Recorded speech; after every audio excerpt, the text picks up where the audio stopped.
तशय्यो ने हमेशा अज़ादारी इमाम हुसैन को बढ़ चढ़ के मनाया भी है और ज़िक्र को हमेशा ज़िंदा रखने की कोशिश भी की है, क्योंकि हमारी बका इसी अज़ादारी की वजह से, हमारा वजूद, हमारी शिनाख्त इसी अज़ा इमाम हुसैन की वजह से है। वो चाहे मजलिस घर में हो, इमाम बारगाह में हो, जुलूस की सूरत में हो, अलम की सूरत में हो, शबीहों की सूरत में हो, इन सब का एक ही हदफ है कि नाम अहल बैत को क्या किया जाए, जिंदा किया जाए।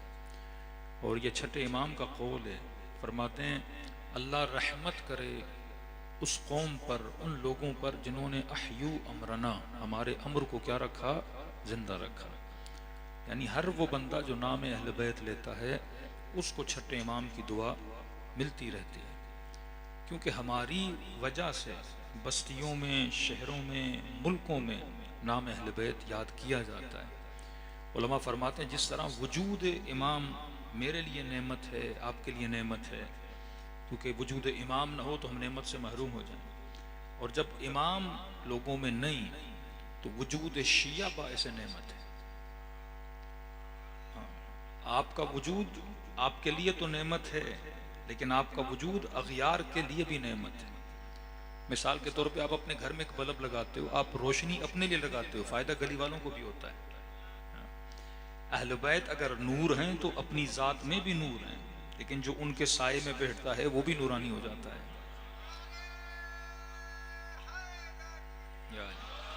जो उनकी महफिल में आता है वो भी क्या बन जाता है, नूरानी। जब मैंने तारीख पढ़ी तो मैंने कहीं जुमला का, मैंने कहा इमाम हुसैन का वजूद यजीद के लिए भी बाइस नेमत है। कहा मौलाना यजीद के लिए कैसे नेमत बना? मैंने कहा अगर हुसैन न होते तो यजीद का बच्चा हुसैन ही न बनता। यजीदियों की नस्लें भी अगर सुधर रही हैं तो किसकी वजह से? इमाम हुसैन की वजह से। तो 1400 साल पहले जिस शख्सियत ने इस्लाम बचाया, दीन बचाया, उसका नाम था हुसैन इब्न अली। और 1400 साल पहले अगर कोई दीन की इज्जत बचा रहा है, उनका नाम है शियान अली इब्न अबी तालिब। आपका वजूद है जिसने तशय्यो नहीं बल्कि अगयार के दिलों में मोहब्बत मोहम्मद और आले मोहम्मद को क्या रखा, जिंदा रखा। मैं दलील देता हुआ आगे बढ़ूंगा। आप उन मुल्कों में जाइए जहां शिया नहीं, जहां पे शियों की तादाद बिल्कुल न होने के बराबर है। आप मलेशिया चले जाएं, इंडोनेशिया चले जाएं, सऊदी अरब चले जाएं, जहां आपको पता है यहाँ शिया नहीं रहते, वहां किसी भी अहले सुन्नत के बच्चे को उठाइए और पूछिए मुझे पंजतन के नाम बताओ, नहीं आते उनको। लेकिन जिन बस्तियों में शिया हैं वहां का सुन्नी भी अहले बैत को जानता है। किस वजह से जानता है? शियान हैदर करार की वजह से जानता है ना। आपने सिर्फ अहले बैत के नाम नहीं याद करवाए, आपने घरों की छतों पे अलम लगा के अब्बास का नाम याद करवाया, आपने जुलूस निकाल के इमाम हुसैन का नाम याद करवाया, आपने झूला निकाल के अली असगर का नाम याद करवाया, आपने मेहंदी निकाल के जनाब कासिम का नाम याद करवाया। आप हुसैन हुसैन करते जाते हैं, इन्हें ये भी बताते हैं हुसैन कौन थे और ये भी सिखाते हैं कि यजीद क्या था। ये वजूद शिया है। मतलब आप जहां भी रहोगे बाइस बरकत हो। जिस तरह तारीख में लोग अहल बैत के दुश्मन थे, खुद वजूद इमाम हुसैन शिमर के लिए नेमत है, लेकिन ये बदबक उस नेमत को समझ नहीं रहा। अपने मौला, अपने आका, अपने इमाम, अपने हादी का गला क्या कर रहा है, काट रहा है। इसी तरह शिया बाइस नेमत है, लेकिन आपको ही गोलियां मारी जाती हैं, आपके ही बच्चों को मारा जाता है। हालांकि उनको नहीं पता कि हम जिसे मार रहे हैं वो मेरे लिए क्या है, बाइस नेमत है। अगर शिया सोसाइटीज में न हो तो उस सोसाइटी में जिक्र अहले बैत न हो। ये आज जो कहते हैं हम भी बढ़ चढ़ के अहले बैत का जिक्र करते हैं, जनाब आप इसलिए करते हो क्योंकि आप ये साबित करना चाहते हो कि जिस तरह शिया करते हैं हम भी जिक्र अहले बैत करते हैं। शियों की तो पहचान ये बनी। अगर कोई अहले सुन्नत का मौलवी थोड़े ज्यादा फजाइल अहले बैत पढ़ लेता है तो कहते हैं ये क्या हो गया है, शिया हो गया है। तो हमारी पहचान ही फजीलत मोहम्मद और आले मोहम्मद से। तशय्यो की पहचान ही मोहब्बत मोहम्मद और आले मोहम्मद है। देखिए आपने कभी नहीं सुना होगा कि शिया मौलाना ये कहे अपने बच्चों को कि जनाब अहले सुन्नत के उलमा को न सुनना।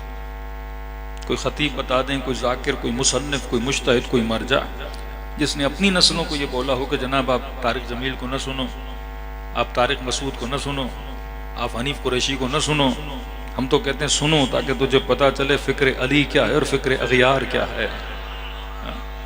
हम तो बार बार कहते हैं सुनो, हमने कभी रोका नहीं, कभी टोका नहीं। हम कहते बेटा जिसको सुनना है दिल खोल के सुनो। इजाजत वो देता है जिसे डर नहीं होता। हमें कोई खौफ नहीं है कि बच्चा किसी अगियार के मौलवी को सुनेगा तो ऐसा ना हो कि अपने मकतब को छोड़ दे। लेकिन आप सुनते हैं पाकिस्तान की 60-100 साल तारीख है, उनके बड़े से बड़े मुफ्ती अपने मिंबरों से अपने जुमे के खुतबों में अपनी नस्लों को मना किया करते थे कि शियों की मजलिस में न जाना, शियों का न्याज न खाना, अलम के नीचे से न गुजरना, निकाह टूट जाता है, इनसे रिश्तेदारियां न करना, इनकी मातम और जुलूस और मजलिस में न जाना। अब सवाल ये है रोकता कौन है? जिसे डर होता है।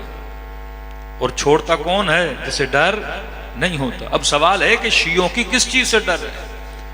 डरना तो उससे चाहिए जो कौम मारे, जो कौम काटे, जो गोलियां मारे, जो बम धमाके करे, उनसे डरना चाहिए। हम तो नहीं डरते। हमारे जुलूस में बम भी हो तो हम भी फिर कहते हैं कि बच्चों को लेकर जाएंगे। हमारी मस्जिदों में गोलियां मार के नमाजियों को शहीद किया जाता है, लेकिन हमने कभी बच्चे को मस्जिद से नहीं रोका, कभी मजलिस से नहीं रोका, कभी जुलूस से नहीं रोका, क्योंकि हमें न मौत खौफ है, न खौफ मौत है, न हमें यह खौफ है कि बच्चे का ईमान चला जाएगा, लेकिन वहां खौफ है। अब सवाल है कि शियों की किस चीज से डरते हैं? अहले बैत फरमाते तखल्लकू बिअखलाक़िल्लाह, शियों को देख के लोगों को आले मोहम्मद का अखलाक याद आता है।